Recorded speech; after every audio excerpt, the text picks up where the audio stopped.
Ya, ada orang mengatakan bahwa banyak memang Trinitas itu, istilah Trinitas itu menyandung orang-orang Kristen. Ya. Karena berpikir bahwa ketika kita sudah mempercayai Trinitas, maka monoteisme Allah itu terganggu. Oke. Jadi dengan adanya Trinitas, maka Allah itu bukan lagi satu, Ya. tapi entah bagaimana tiga dalam satu, satu dalam Iya, tiga benar. itu mengerti, bingung gitu. Iya, iya. Nah itu yang membuat orang Kristen itu salah kaprah. Oke.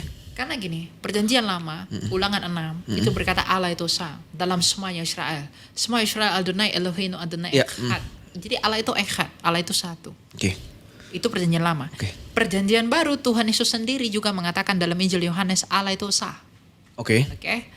Bahkan Paulus yang sering dituduh pencipta Tritunggal oleh Iya. umat sebelah itu. Iya. Dalam 1 Korintus 8 ayat 6 dia berkata apa? Kita percaya hanya kepada satu Allah yang esa, yaitu Bapa. Paulus juga mengatakan Allah Oke. itu sah. Oke. Bahkan setelah eranya Paulus, Oke. 300 tahun setelah itu konsili pengakuan kredo iman Nikea 325 dalam konsili Konstantinopel itu mengatakan aku percaya kepada satu Allah. Oke.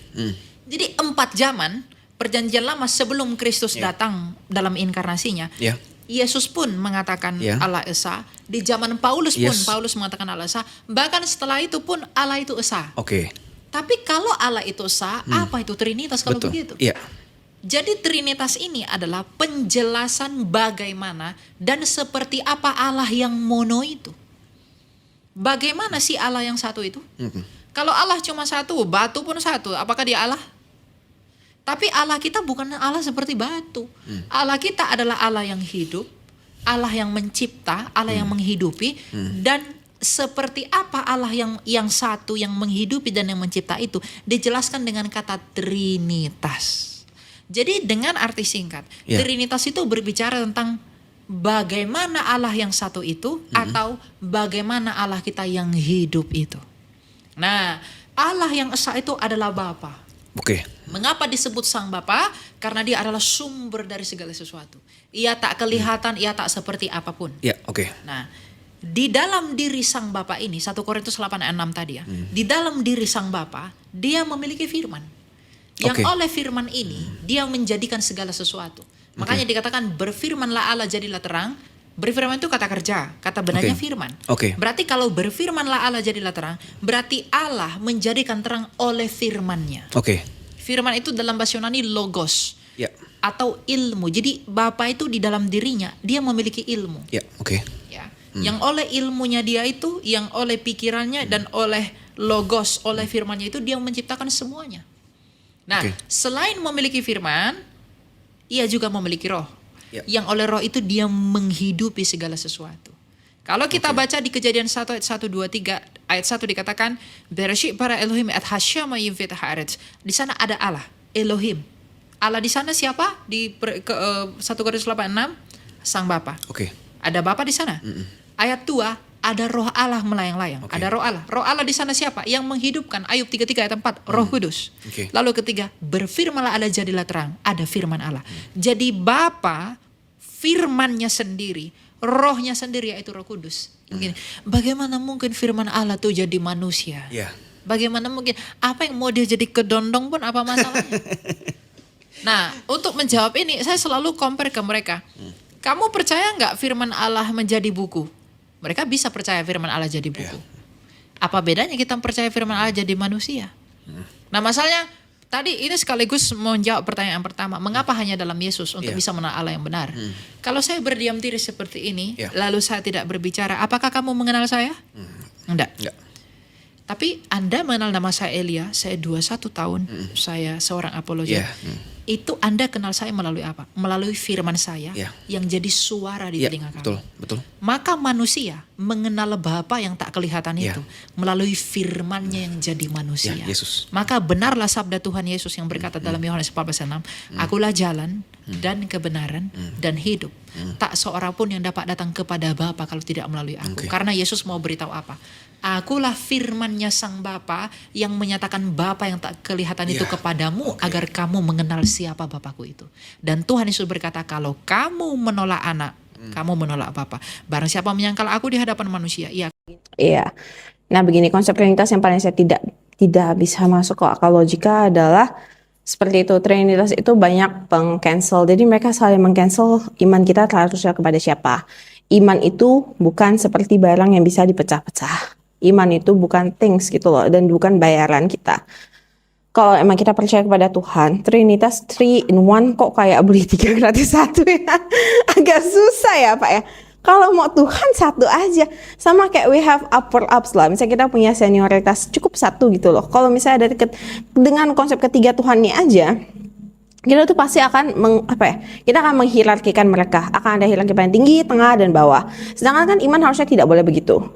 Dan kedua, penjelasan tentang Trinitas itu sendiri, it's sangat fake gitu loh, sangat buram. Dari semua konsepnya itu sangat buram.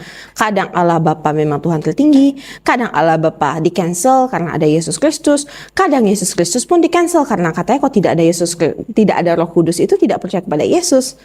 Jadi gimana konsepnya itu dijelaskan secara sejelas-jelasnya dulu, sedangkan tidak bisa. Karena pada akhirnya konsepnya itu hanya kepada iman. Nah imannya seperti apa? Sama kayak Alkitab pada mengatakan bahwa iman tanpa perbuatan itu hampa. Itu tidak ada artinya. Nah berarti kalau misalnya tidak hanya diimani, tapi perbuatan kita tidak mengerti sebenarnya, yang mana yang Tuhan paling tinggi, yang mana Tuhan yang tengah, yang mana Tuhan yang akhir. Nah kalau tidak bisa dijelaskan seperti begitu saja, seharusnya secara khalayak umum kita nggak akan mungkin bisa percaya dengan 3 entitas itu. That's the first. Yang keduanya, entitas Trinitas ini sangat menyerupai dengan penyembahan dewa, di mana dewa Zeus dan seterusnya dewa-dewa Yunani. Di mana saat itu Kristen itu muncul di era yang cukup menyerupai ya, cukup similar, cukup mendekati eranya. Jadi itu membuat kita mulai questioning gitu loh. Benar nggak sih Trinitas ini? Atau jajan Trinitas Christianity itu memang ada terpengaruh budaya. Karena kan biasa agama ada pembawaan budaya sedikit ya. Budaya ada di adopt. Jangan-jangan ada di adopt. Dan jangan-jangan adopsi ini yang membuat konsep Trinitas ini sebenarnya jadi kemana-mana. Karena tidak tepat. Nah kalau kita belajar ketuhanan aja nggak tepat, nggak usah belajar lain ya. Udah pasti sesat. Gitu ya. Udah pasti sesat. Nah itu yang pertamanya. Habis itu yang keduanya. Di konsep Trinitas ini, kan pengajaran kalau dalam Kristen itu, jujur kalau kita untuk khalayak umum membaca Alkitab itu sangat rumit. Karena perkataannya, metaforanya, perbolanya, ataupun dialognya, dan ucapannya semuanya itu bukan kata-kata yang memang sering dipakai pada umumnya. Dan kata-kata itu susah untuk ditafsirkan. Nah penafsiran ini kita biasanya bisa mendengar di gereja. Sedangkan bapak-bapak gereja itu sudah punya doktrinnya masing-masing. Dan mereka tuh membelah ayat itu benar-benar membelah sesuai dengan tujuan dan maksud topiknya mereka. Apa beda dengan saya dengar dengan motivator? Motivator juga sama. Mendingan saya dengar motivator dibanding saya dengar itu. Nanti saya sembah salah Tuhan kan lebih bahaya lagi ya. Jangan-jangan Tuhan yang saya sembah itu setan. Atau gimana kan no one knows gitu loh. Jadi konsep ketuhanan itu nggak bisa dipisah-pisah. Karena begitu saat kita, misal pelajaran utama kita hanya dari gereja, hanya dari khotbah. Karena pembahasan Alkitab sendiri itu memang butuh kemampuan orang yang khusus ya. Orang yang memang sudah belajar cara menafsirkan. Masalahnya juga banyak di gereja-gereja, pendeta itu bisa asal naik. Belum tentu pendeta itu memang mengerti bagaimana cara menafsirkan kitab suci. Hanya naik, maybe for any reasons, mereka naik, mereka memberitahu kita percaya. Nah itu permasalahannya, konsep-konsep saya di situ. Nah, setelah itu saya baru mendengar di Muslim Tuhannya hanya ada satu. Simple, peraturannya sudah jelas.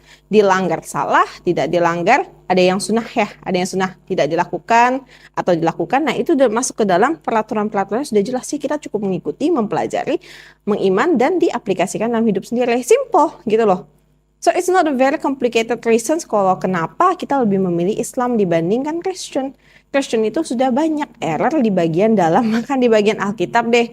Udah deh Alkitab aja diperbaikin. Kalau pendeta nggak mau diperbaikin ya udah nggak apa-apa. Pendeta itu masalah oknum. Alkitab tuh nggak bisa ganggu gugat gitu loh. Nah itu kenapa saya tuh lebih memilih Islam. Kita hidup tuh sudah susah. Banyak tantangan hidup, cobaan tuh udah banyak. Masa kita masuk ke Tuhan juga mesti cobaan gitu loh.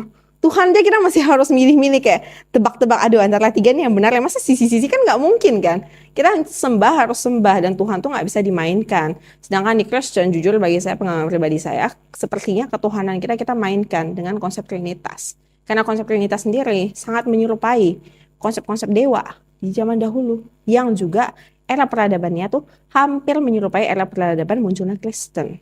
Nah begitu sih respon dari saya. Infonya saya boleh baca dari buku ya. Kalau tentang Islam infonya saya baca dari buku lebih mendalamnya. Tapi kalau mendengarnya jujur itu dari debat perbandingan agama. Karena di situ poin-poin mengenai Islam yang paling kuatnya dikeluarkan. Poin-poin dasarnya dijelaskan tentang ketuhanan seperti apa. Kenapa Tuhan hanya harus satu, dan kenapa Tuhan hanya ada Allah, dan kenapa Allah tidak mempunyai wajah atau muka atau peranakan bentuknya seperti apa. Nah itu saya paling dengar paling jelas dari debat. Tapi inti-inti keislamannya seperti apa, syariat-syariatnya, hukum dasarnya kita, bahkan dosa-dosanya kita melakukan dari dosa kecil sampai dosa besar, memang dari buku. Eli nama Sabatani. Itu bisa merontokkan keimanan waktu dulu nggak? Kalau dulu jujur, nih Christianity jujur saya masih acungkan jempol, hebat sih ya. Jago memang bagian doktrinisasinya tuh kuat sekali. Jadi kalau misalnya orang Kristen itu kenapa saya juga ngeh kenapa kalau pendeta-pendeta selain pendeta Andrea tuh banyak tuh pendeta-pendeta lain yang mulai merespon mengapa ya. Karena selama doktrin itu aman, jadi Christianization itu diprotek oleh doktrin. Doktrin itu seperti kamu tuh orang, terus kamu ditutup pakai box, kayak kamu semut dimasukin box. Doktrin itu boxnya. Selama boxnya nggak open forever after, mau sampai mereka sembah 5 atau 6 tahun, nggak tahu ya evolusi ya. Sekarang kan Trinitas bisa aja berkembang kan, evolve, right? Selama doktrin itu nggak ditutup, selama doktrin itu masih nutup, kotak ini masih ada di situ, mereka nggak akan berani berpikir kemana-mana. Karena ada juga konsep tentang God is a wrathful God. God kita itu tuh ada God yang sangat menakutkan, fierce and powerful, and jealous God, dan Tuhan yang sangat pencemburu. Itu kenapa kita tidak akan berani mengopen doktrin itu saat kalau misalnya Kristen mendengar hal itu.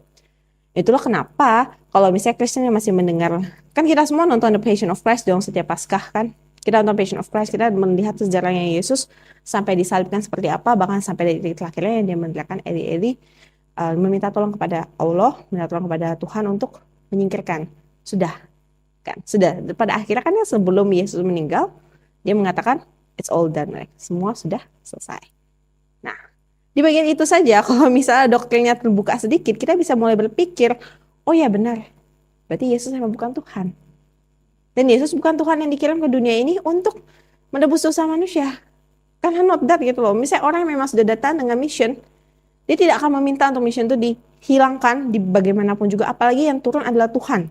Tuhan pasti tahu dia mampu untuk menanggung itu. Sampai detik terakhirnya juga dia tidak perlu menyerah karena dia adalah Tuhan. Itulah kenapa berfungsi ya untuk orang-orang, misalnya orang-orang terutama mualaf, maybe in my opinion terutama mualaf, karena you guys have the rights to say that. Kalian pernah di dalam situ, kalian bisa membantu untuk mungkin tidak mengopen doktrinnya, tapi kayak make a little hole. Masalah untuk mengopen doktrinnya supaya orang bisa mengerti, oh saat Yesus di kayu salib, Yesus bahkan berteriak kepada Tuhan, berarti Yesus bukan Tuhan, itu butuh sedikit keterbukaan dulu. Doktrinnya itu mesti ada celah dulu. Dari celah ini barulah kita harus menghimbau kepada teman-teman kita yang di Kristen untuk berpikir. Karena we can only give you, kayak kita cuma bisa kasih kamu sampan atau kasih kamu jalannya. Tapi masalah kamu mau menjalani atau tidak itu akan tergantung kepada pribadiannya sendiri. Itu kenapa hampir di semua sisi ya, Christian people in special harus banyak berpikir. Berpikir itu harus dikedepankan. Jangan cuma hanya mendengar, oh karena pendeta saya mengatakan gini, karena doktrin gereja saya begini, terus diikutin. Doktrin itu semua ciptaan manusia dengan motivasi, dengan dia punya inisiatif yang khusus. Dia tuh memang ada maunya membuat doktrin tersebut.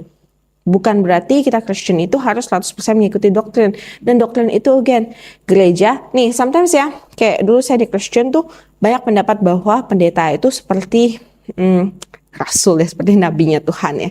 Sebenarnya kan itu saya baru sadar nggak benar, karena saya baru baca di keislaman itu, untuk menjadi nabi itu ada persyaratan khusus. Ada persyaratan khusus baru seseorang bisa dikatakan nabi. Betul? Dia harus memenuhi level-levelnya dulu, istilah kewajibannya masih tuntaskan dulu, barulah bisa menyanggah posisi status seorang nabi.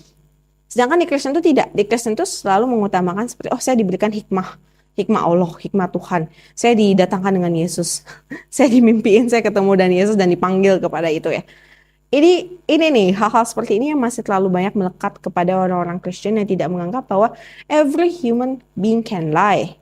Dan harusnya ada pembuktian kenapa orang itu bisa menjadi nabi terlebih dahulu. Tapi kan tidak. Baik di gereja-gereja, jika pendeta, terkadang pendeta-pendeta ajarannya lumayan fanatik, mereka akan langsung mengatakan diri mereka itu perkataan Tuhan gitu. Yang keluar dari mereka perkataan Tuhan.